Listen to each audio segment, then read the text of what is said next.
Oi, turma, como vocês estão? Tudo bem? Professor Luiz. Hoje a gente vai falar sobre teatro de bonecos, né? A gente vai dar início a uma série que é bonecos, bonecas, brincadeiras, né? Que é as últimas matérias, né, do nosso conteúdo de artes, que a gente está se aproximando já da reta final. E hoje a gente vai falar sobre teatro de bonecos, ok? Lembrando das nossas dicas de estudo, né? Procurar um lugar bem calmo e silencioso, ter perto de você os seus materiais, né? Livro, caderno, borracha, e vamos para a aula, ok? Então hoje a gente vai falar um pouco sobre o teatro de bonecos, né? E sua importância, como ele começou também. Vamos lá. Então aqui, gente, diz, né? A história do teatro de bonecos é tão ancestral quanto o próprio teatro tradicional, né? Que a gente sabe que já desde a Idade da Pedra, né, que os homens já manifestavam, né, as formas tradicionais do teatro, certo? Então, teve uma origem mesmo na Grécia, né, quando foi batizado com esse nome já de teatro, mas o teatro de bonecos, né, é tão ancestral quanto o próprio teatro tradicional. Esta arte está presente entre os primitivos que, deslumbrados com as suas silhuetas nas paredes das cavernas, elaboraram o teatro de sombras, visando talvez entreter suas crianças. Desde então, o homem não estancou mais seu impulso criativo. Surgem os bonecos, né, moldados com barros, desprovidos de junções para posteriormente aparecerem os primeiros exemplares com a união de cabeça e membros. O teatro de bonecos nasceu há muito tempo atrás no Oriente, principalmente na China, na Índia, em Java e na Indonésia. Lá ele conquistou um status espiritual e era tratado com muita reverência, né? Quem assistiu aquele filme Karate Kid viu que eles têm uma tradição lá ainda na China de que no Dia dos Namorados, né, vários casais eles vão assistir esse teatro ainda das sombras, né, que é o teatro tradicional, ou seja, o primeiro teatro. E ele é muito significativo, né, para o pessoal que tem da cultura chinesa, ok, gente? Então vocês têm que ficar cientes de que lá, né, algumas tradições antigas ainda são utilizadas até hoje. Então diz assim, lá ele conquistou um status espiritual e era tratado com muita reverência. Os orientais consideravam esses bonecos como verdadeiros deuses, dotados de recursos mediúnicos e fantásticos. Eles eram criados com tanta perfeição que se tornaram idênticos aos seres vivos, muitas vezes inspirados realmente em personagens reais. Essa arte desembarcou na Europa através dos negociantes, logo se difundindo por todo o continente. Entre os gregos, eles eram portadores de tamanha ousadia que muitas vezes eram usados como ferramentas para se ironizar o cristianismo. Os romanos herdaram esse elemento cultural e muito contribuíram para seu aprimoramento e, consequentemente, disseminação.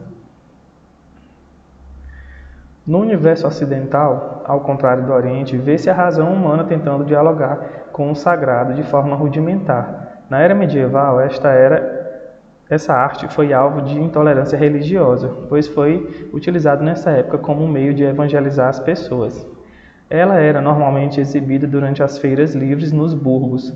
Em terras americanas, o teatro de bonecos chegou pelas mãos dos colonizadores em meados do século XVI, na era das grandes descobertas. Desta forma, esse movimento cultural aportou no Brasil, mais uma vez como instrumento de doutrinação religiosa. Ele se consolidou no Nordeste, fixando-se especialmente em Pernambuco, sendo batizado na Paraíba como Babau. Através dessa arte, os artistas podem transmitir ao público suas mensagens impregnadas de temáticas sociais.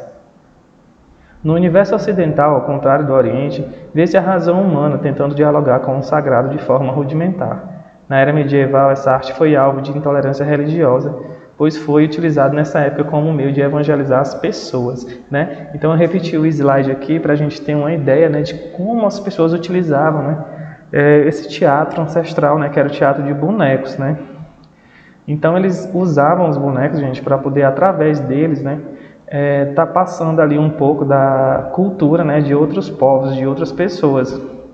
E como às vezes eles faziam o culto religioso, né, através dos bonecos, então ele era visto como heresia, né, como algo que transmitia blasfêmia contra o sagrado e etc, entendeu? Mas a intenção das pessoas, né, era somente de passar, né, e transmitir aquela mensagem, aquele recado, mas ele era mal interpretado, né, porque você passar alguma mensagem religiosa através de figuras, né, inanimadas, então causava todo esse embaraço. Na Itália encontra-se Maceus, posteriormente substituído pelo Polichinelle, né? Na Turquia, o Karagöz, na Grécia, as Atalanas, na Alemanha, o Gasper, na Rússia, o Petrushka, em Java, o Wan Yang, na Espanha, o Cristova, na Inglaterra, o Punch, na França, o Guignol, nos Estados Unidos, os Muppets e no Brasil, o Mamulengo. Então, gente, esse que é lá dos Estados Unidos, o Muppet, tem até um filme, né, que a gente já... Algumas pessoas devem ter assistido, alguns de vocês também. São os Muppets, né? Tem o Caco, que é um sapo que fizeram inúmeros memes com ele, né? É um sapinho verde lá que ele é um boneco de pano, né? Então, continuando, diz assim, ó, o teatro de bonecos ganha existência nos palcos por meio de movimentos das mãos do ator que o manipula, narra as histórias e transcende a realidade, metamorfoseando, né, o real em momentos de magia e sedução. Mas ele também tem um alto potencial educativo, podendo se converter em poderosos instrumentos nas mãos de um bom educador.